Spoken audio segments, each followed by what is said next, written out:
नमस्कार बच्चों, आज हम विशेषण पढ़ेंगे।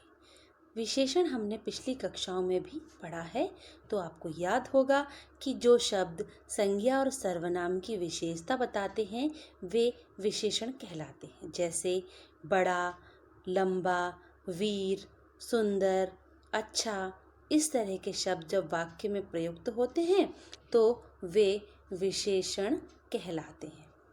यहाँ पर उसके बाद कुछ उदाहरण देखते हैं जिससे कि हम विशेषणों को प्रकट कर सकें। जैसे आसमान का रंग नीला है, यहाँ पर नीला रंग जो है वो आसमान की विशेषता बता रहा है, इसलिए नीला शब्द विशेषण के रूप में प्रयुक्त हुआ है।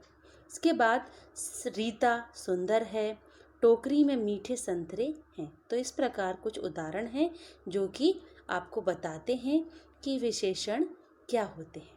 उसके बाद यहाँ पर देखना ज़रूरी है विशेष्य किसे कहते हैं। जिस चीज़ की विशेषता बताई जाती है वो विशेष्य कहलाते हैं। अर्थात संज्ञा और सर्वनाम की विशेषता, जिस संज्ञा या सर्वनाम की विशेषता बताई जाती है वो विशेष्य कहलाते हैं। जैसे अच्छा विद्यार्थी पिता की आज्ञा का पालन करता है, यहाँ पर विद्यार्थी विशेष्य है क्योंकि इसी की विशेषता बताई जा रही है। उसके बाद प्रविशेषण जो शब्द है उसको भी यहाँ जान लेना ज़रूरी है। प्रविशेषण किसे कहते हैं? जिन शब्दों से विशेषण की विशेषता का पता चलता है।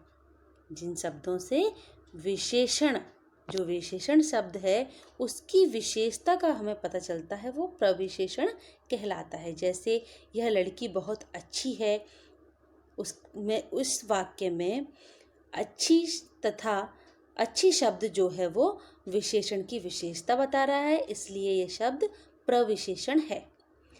आगे हम देखते हैं कि विशेषण के मुख्यतः 4 भेद होते हैं। 4 भेद में मुख्य प्रकार से पहला गुणवाचक, परिमाणवाचक, संख्यावाचक और सार्वनामिक विशेषण, ये चारों प्रमुख रूप से विशेषण के भेद हैं। इसके बाद जो परिमाणवाचक विशेषण है उसके भी 2 भेद होते हैं, निश्चय परिमाणवाचक और अनिश्चय परिमाणवाचक। उसके बाद संख्यावाचक के भी 2 भेद हैं, निश्चय संख्यावाचक और अनिश्चय संख्यावाचक। ये आपने पूर्व कक्षाओं में पढ़े हैं तो आपको अच्छे से याद भी होंगे। इसके बाद हम देखते हैं गुणवाचक विशेषण, जो शब्द संज्ञा या सर्वनाम के गुण के रूप की विशेषता बताते हैं, उन्हें गुणवाचक विशेषण कहा जाता है। जैसे वह लंबा पेड़ है, मंजू का घर पुराना है, इस तरह के जो विशेषण हैं वे गुणवाचक विशेषण कहलाते हैं। यहाँ पर कई तरह के उदाहरण इस संबंध में दिए हुए हैं। बाद दूसरा है परिमाणवाचक विशेषण। परिमाण का अर्थ होता है मात्रा। तो जो विशेषण संज्ञा या सर्वनाम की मात्रा या नाप तोल के बारे में हमें विशेषता बताएं वे परिमाणवाचक विशेषण होते हैं। जैसे कि किसी भी चीज़ की माप या तौल, जैसे दूध लीटर में मापा जाता है ना, पानी भी लीटर में नापा जाता है, और इस तरह से चीज़ों की माप तौल के बारे में। तो यहाँ पर परिमाणवाचक विशेषण के 2 भेद होते हैं, निश्चित परिमाणवाचक और अनिश्चित परिमाणवाचक। निश्चित परिमाणवाचक में वस्तु की नाप तौल का निश्चित ज्ञान होता है। जैसे 5 लीटर दूध, 10 किलो आलू, यहाँ पर हमें उसकी सही मात्रा पता है कि वो 10 किलो है या 5 किलो है। तो ये हो गया निश्चित परिमाणवाचक विशेषण। उसके बाद अनिश्चित परिमाणवाचक में हमें वस्तु की नाप तौल का निश्चित ज्ञान नहीं होता।